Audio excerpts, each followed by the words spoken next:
The first, right kind of thinking.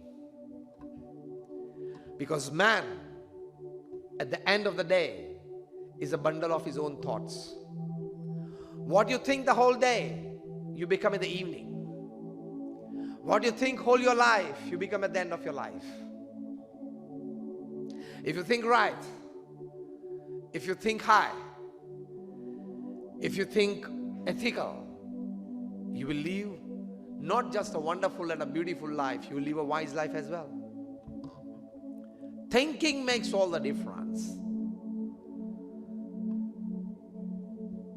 Because actions follow your thinking. And it is your actions who's going to produce results for you in your life, whether positive or negative. Yes or no? Your actions are going to produce happiness in your life. Your actions are going to produce relationships in your life. Your actions are going to produce work in your life. So when actions produce everything, and those actions are guided by thinking, you must think right. I'll tell you a wonderful story. A real story. Unearthed, or rather invented. Let me use the word discovered. Just a couple of years back. There is a fish by the name of Japanese koi, K-O-I they call it. They also call it the Japanese carp, C-A-R-B. That fish when born, it is about 1 to 1.25 inches in size. When this fish is born, if it is put in a bucket, the bucket that we use in the bathroom for our bath, if it is put in that water-filled bucket, in its total lifetime, it grows to 2 to 3 inches. If the same fish when born, if it is put in a water tank, which is bigger, much bigger the size of a bathroom tub, if it is put in a water tank, it grows to 6 to 8 inches in its lifetime. Now start thinking. And if the same fish when born, if it is put in a pond or a lake, it grows to 3 feet in his lifetime. Now this is a miracle. This baffled the scientists for years and years. Why with the same DNA, the same phylum, in a lifetime, one grows to 2 to 3 inches, the other grows to 6 to 8 inches, and the third one grows to 3 feet. Same phylum, same DNA. It baffled and crossed all logics. Now this was beyond logic, beyond the ken of human intelligence. After much experimentation, they came to a conclusion. And they wrote a beautiful sentence at the end of this experimentation. The concluding sentence was, you grow in life according to the thinking limitations that you accept in your life. The fish, when put in a small tub, it accepts its limitation. That this is the maximum space that I can swim. That acceptance of limitation, it grows only 2 to 3 inches. But when it is put in a pond or a lake, it has the basic thinking during growth that I have a big area to swim. That thinking makes it grow from 2 to 3 inches in its lifespan to 3 feet. And the final concluding statement of this group of scientists who discovered all this and experimented on this life, they wrote, same is with the humans. Same is with the humans. Now this is not physical. We all grow to 5, 5.5, quarter to 6 inches feet. It's okay. Because it's a very small, that is small and lower in the ladder of the animal phylum. So it's physical growth. For humans, it applies to mental and emotional growth. The limitations that you accept in your life decides your mental and emotional growth of life. Life will not be beautiful if you just accept limitations in your life. Human mind is capable to unimaginable growth. Human mind is capable to unimaginable growth. Human heart is capable of unimaginable love. Remember these two things and life is beautiful. Human mind is capable of unimaginable thinking and growth. Human heart is capable of unimaginable love. When you accept this in life, that there is no limitation to the work and the results that I can produce. And there is no limitation to the number of people that I can share love with, I can share happiness with. Life becomes beautiful. So man at the end of the day is just a bundle of his own thoughts. With this principle, I tell you to what extent Pramukh Swami Maharaj made his life beautiful. He was just 5th standard pass from a very remote village near Vadodara called Chansal.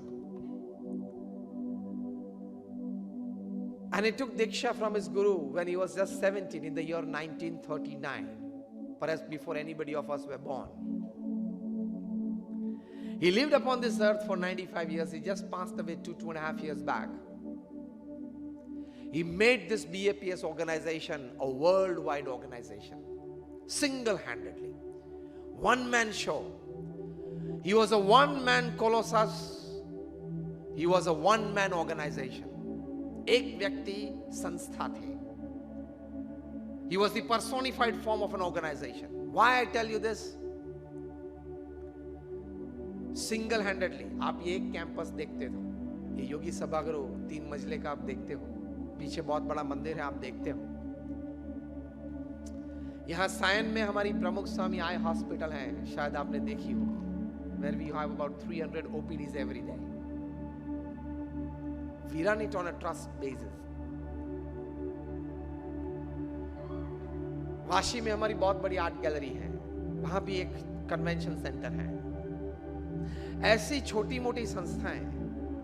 How many of you have been to Akshardham at Gandhinagar or Delhi? Just raise your hands. All of you.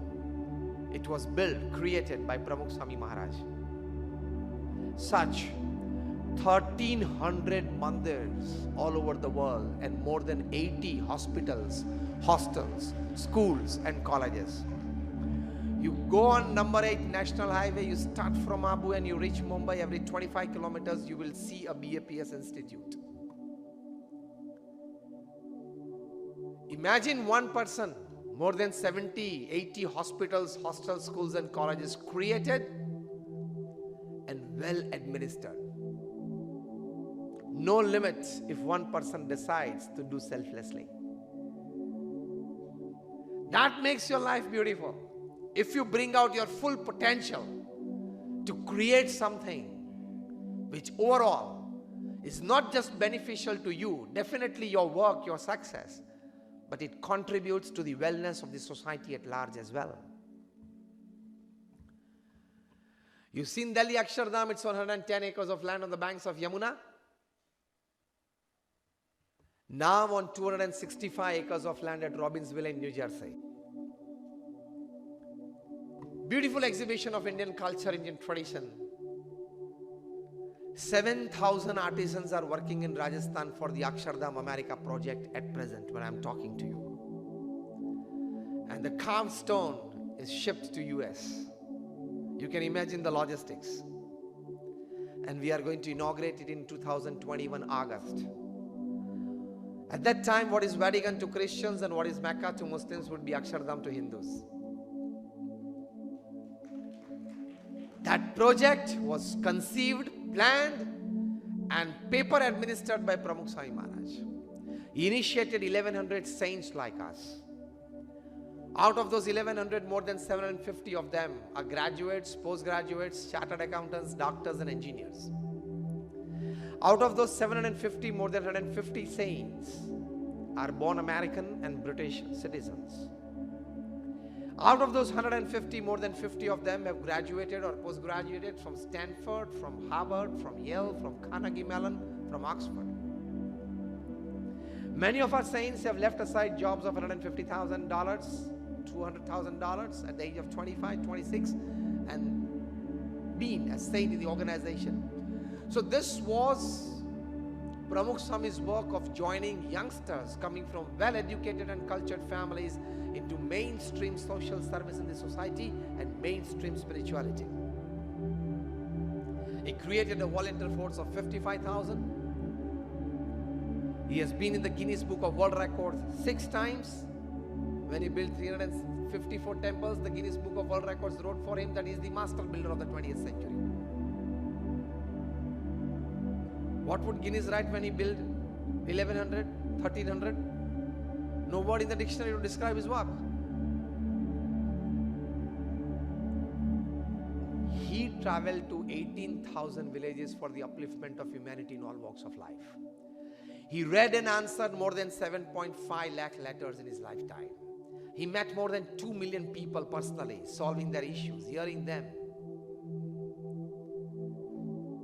He personally visited more than 3.5 lakh shops, offices, factories to sanctify it. Unimaginable hard work. So life becomes beautiful when you bring out your full potential to create something that gives you not just success but happiness, and with it, it contributes something for the overall growth of the society. Life becomes beautiful. So don't just spend all your time for your business. It has no end. And you can't drink the whole sea of your profession. Right or wrong? Can you drink the whole sea of your profession? You cannot. So restrict yourself, limit yourself to your profession to a certain level. Spend some time daily, some time, some energy, some of your resource, some of your money for a good activity or a good cause that is close to your heart. And that is how you genuinely, and that is how you selflessly contribute for the upliftment of society in some walk of life. That will give you, along with your achievements, some rate of satisfaction in your life. That makes your life beautiful. So don't run the whole day to fill your coffers. Because the amount of money that you have in your bank account when you die is the extra work you did you shouldn't have done. And you will not be able to take away all the money with you when you die. How much money will you be able to take with you? How much of you say no? How much of you say zero? Just raise your hands. All of you. Then why are you running 24/7, 365, 12 hours a day after it? Absolute foolishness. Absolute foolishness. To run 24/7, 365. Sometimes you're not physically running. On a Sunday morning when you are having a cup of coffee and Sunday times in your hand, even then you are thinking of your business. That is also running. Not always that you physically run. You mentally also run, sitting at one place. You have not understood the glory of life, how to live a human